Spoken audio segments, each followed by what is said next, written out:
사마천이 20살 때 천하를 여행했다라고 말씀을 드렸습니다. 역사 현장을 일일이 찾아다니는 발품을 팔아서 사기의 내용을 굉장히 충실하게 만들고 또 아주 실감나게 만들었다고 말씀을 드렸는데, 저도 사마천의 뒤를 이어가지고 현재 사기의 역사 현장을 한 15년, 16년째 지금 다니고 있습니다. 그리고 지금도 다니고 있고 또 앞으로도 다닐 예정입니다.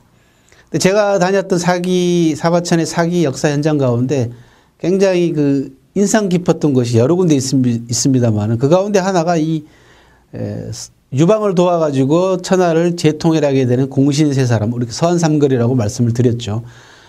토사구평의 주인공이었던, 또 과지역의 주인공이었던 한신은 군사 방면에서 1등 공신이었습니다. 직접 나가서 전투했습니다. 싸우면은 반드시 승리한 인물이었습니다. 또 한 사람은 후방에서 물자를 공급했던, 그래서 끊임없이 군수 물자를 수송하고 양식이 떨어지지 않게 하고 또 무기가 떨어지지 않게 했던 유방과 같은 고향 출신인 유방의 친구였죠. 소하라는 인물이 있습니다. 그리고 또 한 사람은 전략과 전술을 수립했던 장량이라는 사람이 있습니다. 이 소하, 장량, 한신 이 세 사람을 합쳐가지고 서한 삼거리라고 부릅니다. 한나라가 유방이 항우를 물리치고 난 다음에요, 공신들하고 모여가지고 술자리를 베풀면서 유명한 말을 했습니다. 뭐냐 그러면, 내가 천하를 얻고 항우가 천하를 잃은 이유에 대해서 이야기해봐라. 성공과 실패, 한 사람은 성공하고 한 사람은 실패했는데 성공과 실패의 원인을 한번 얘기해봐라 라고 신하들한테 얘기한 적이 있습니다. 여러 신하들이 나서가지고 폐하는 어떻고 저떻고 항우는 어떻고 저떻고 두 사람의 장단점을 다 얘기를 했죠. 그랬더니 유방이 유명한 이야기를 합니다. 그대들은 잘 아시죠. 하나만 알고 둘은 모른다라는 그런 얘기 있죠. 바로 유방이 한 말입니다. 사기에 나오는 얘기입니다. 그대들은 하나만 알고 둘은 모른다. 내가 항우를 물리치고 성공할 수 있었던 이유는 이 세 사람을 얻었기 때문에 성공했다. 바로 이 세 사람이 바로 서한삼거리입니다. 싸웠다 하면 승리하는 것, 이 분야에 있어서는, 즉 군사 분야에 있어서는 내가 한신만 못하고, 그 다음에 이 군막 안에서 전략과 전술을 수립하는 문제, 즉 천리 바깥을 내다보면서 전략과 전술을 수립하는 문제에서는 내가 장량의 발바닥도 못 쫓아간다. 그리고 후방을 안정시키고 순조롭게 군량미를 비롯해서 물자를 수송하는 문제에 관해서는 소하가 단연코 탁월하다.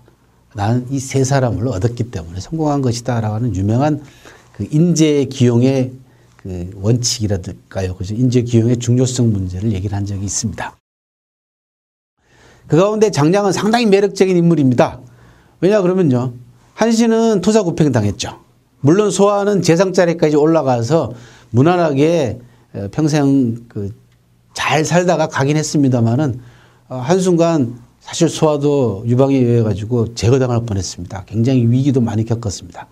반면에 장량이라는 인물은 천하를 재통일하고 난 다음에 최고의 위치에 있을 때 물러납니다. 그래서 물러난 사람, 최고의 가장 전성기 때 물러난 인물로서 이 장량이라는 사람과 법렬을 꼽는데, 장량이 바로 그런 인물입니다. 그 장량의 사당이요, 지금 섬서성 한중시 유폐현이라는 곳에 남아 있습니다. 제가 수년 전에 이 장량의 사당을 직접 탐방을 하면서 장량 사당에서 많은 걸 느꼈습니다. 이 장량사당에 가면요. 바위 위에다가 글씨를 새겨놨는데 이 글씨 가운데 두 개가 제 눈을 사로잡았습니다. 그게 뭐냐 그러면 성공불거라는 네 글자와 지지라는 두 글자였습니다. 지지부터 먼저 말씀을 드리면 알지자 그칠 지자입니다. 알지자 그칠 지자는 멈출 줄 알아야 된다는 얘기입니다. 그칠 줄 알아야 된다는 얘기죠. 무한속도로 계속해서 우리가 앞만 보고 달려나갈 수 없는 거 아닙니까? 인생이라는 게 그렇습니다. 앞만 보고 달려나가다 보면 지치기도 할 뿐만 아니고 자기 주변을 돌아보지 못하게 됩니다. 사마천은 친구에게 보낸 이만현이라는 친구한테 보낸 편지에서 뭐라고 얘기하냐면 대분망천이라는 유명한 말을 합니다. 대분망천이라는 건 뭐냐 그러면 그 대야를 머리 위에다가 지고 하늘을 쳐다본다는 뜻입니다. 대야를 머리 위에 올려놓고 하늘을 쳐다보십시오. 대야밖에 안 보이죠. 대야 밑바닥밖에 볼 수가 없습니다. 어떤 일이나 사업에 그 일에만 몰두해가지고 주변을 돌아보지 않는 걸 비유하는 말이 대분망천인데 바로 장량의 지지하고 일맥상통하는 부분들이 있습니다. 대분망천 해가지고는 천하의 정세를 알 수도 없고 인간의 본질 문제라든지 인간관계의 그 복잡 미묘한 부분도 알 수가 없습니다. 또 친구도 사귀지 못하죠. 일에만 중독돼 있으면. 그렇듯이 인생이라는 게 달려나가다가도 잠시 멈추어서 주변을 한번 돌아봐야 되고 또 어떤 때는 뒤로 물러날 줄도 알아야 됩니다. 후퇴할 줄도 알아야 된다는 거죠. 그래서 멈출 줄 아는 것. 바로 이게 지지의 경지라고 합니다. 제 친구 가운데 한 사람은 저랑 같이 그 장량의 사당을 보고 난 다음에요. 그 지지라는 글자에 그 요즘식으로 하면 필이 꽂혀서요. 느끼는 바가 많아가지고 자기 아호를 지지라고 씁니다. 그래서 인터넷에서 자기 그 이메일에 그 주소도 지지, 중국식 발음을 지지라고 하는데 ZHI 이렇게 발음이 됩니다. 그래서 지지를 자기 아호로 쓴 사람도 있습니다. 이 지지라는 두 글자하고요. 그 다음에 성공불거라고 하는 네 글자가 제 눈길을 사로잡았는데 성공하고 나면은 그 자리에 머물지 말라라는 뜻입니다. 성공불거는요. 장량이 바로 그런 인물이었습니다. 최고의 그 절정기에 올라갔을 때 현명하게 선택함으로써 또 진퇴의 문제를 고민해서 결국은 퇴진함으로써 말년을 아주 평화롭게 보낸 인물로서 이 장량의 버금가는 또 인물은 누구냐면 법녀라는 인물입니다. 우리가 그 토사구팽의 오리지널 버전이 법녀의 입에서 나왔다고 말씀드렸는데 바로 친구인 그 월나라 구천이라는 사람을 도와가지고 오나라를 멸망시킨 1등 공신이 법녀하고 문종 두 사람이었습니다. 성공하고 난 다음에 법녀는 은퇴하겠다라고 얘기를 하면서 친구에게 같이 은퇴하자라고 권했죠. 하지만 문종은 그 잠시 망설이는 바람에 결국은 토사구팽 당했다고 말씀을 드렸습니다. 하지만 법녀는 훌훌 모든 걸 털어버리고 은퇴함으로써 말년을 아주 성공적으로 잘 살았던 인물입니다. 더더군다나 법녀는요. 은퇴하고 난 다음에 장사꾼으로 변신합니다. 그래서 사업을 해가지고 억만장자가 됐던 그런 인물이기도 합니다. 법녀의 은퇴는요. 치밀하게 준비되어 있는 은퇴였습니다. 장량도 마찬가지입니다.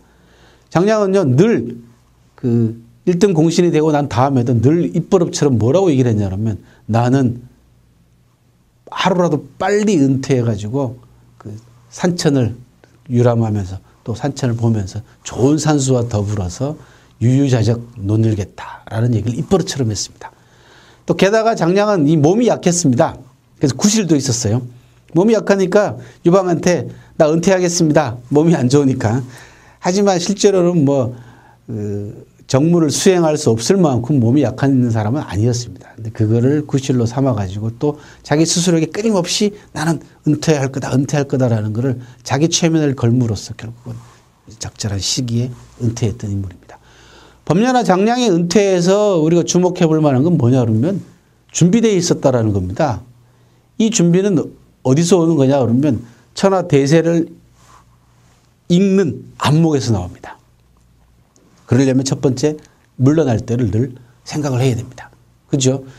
언젠가는 물러나야 되는 거 아니겠습니까? 근데 적시에 물러나는 게 가장 현명하죠. 적절한 때에 물러나는 게 가장 현명한 건 말할 필요도 없는 겁니다. 그래서 그러려면 어떻게 해야 되냐. 물러날 때를 생각을 해야 됩니다. 끊임없이. 우리가 살면서 죽음을 생각하는 거하고 마찬가지입니다. 적시에 은퇴라는 건 뭡니까? 준비하고 있다는 얘기입니다. 내가 물러날 준비를 하고 있다는 겁니다. 그때가 오면은 바로 행동으로 옮김으로써 그 다음 준비된 것들을 실행해 나갈 수 있는. 그래서 적시의 퇴진이나 적시의 은퇴는 또 다른 성공의 첫걸음이다. 이런 얘기를 말씀을 드리고 싶고요. 또 하나는 그 은퇴 후의 일을 구상하는 즐거움을 누려라. 그런 얘기를 말씀을 드리고 싶어요. 한번 생각해 보세요. 내가 물러나는 게 맛이 못해서 물러나는 것이 아니고 누구한테 쫓기듯이 쫓겨가지고 물러나는 것이 아니고 내가 물러나기 위해서 많은 준비를 할 겁니다. 그러면 나는 이때 이 적절한 때가 오면 물러나서 뭘 할 것인가라는 걸 계속해서 구상하는 인간은 꿈꿀 때 가장 행복하다는 말을 많이들 하지 않습니까? 마찬가지입니다. 은퇴 후에 일을 구상하는 이때 제가 말씀드린 은퇴라는 것은 완전히 은퇴 모든 일을 손을 놓고 늙어서 완전히 물러나는 그런 은퇴가 아니고요.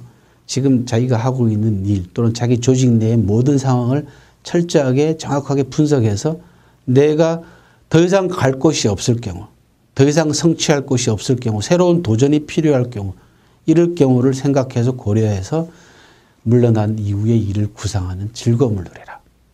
그런 얘기 있죠. 격언 가운데 피하지 못할 것이면 즐겨라. 그런 얘기 있습니다. 물러나는 건 언젠가는 물러나야 됩니다. 피할 수 없습니다. 더더군다나 오늘날처럼 조직의 신진제사가 굉장히 빠르게 이루어지는 그런 세상에 있어서는 언제든지 물러날 수 있는 준비된 사람만이 또 다른 출발을 성공적으로 이끌 수 있다라는 얘기입니다. 물러날 때를 늘 생각해라. 준비해라. 적시의 퇴진은 또 다른 성공의 첫걸음이다. 은퇴의 일을 구상하는 즐거움을 누려라. 그런 말씀 드리고 싶습니다.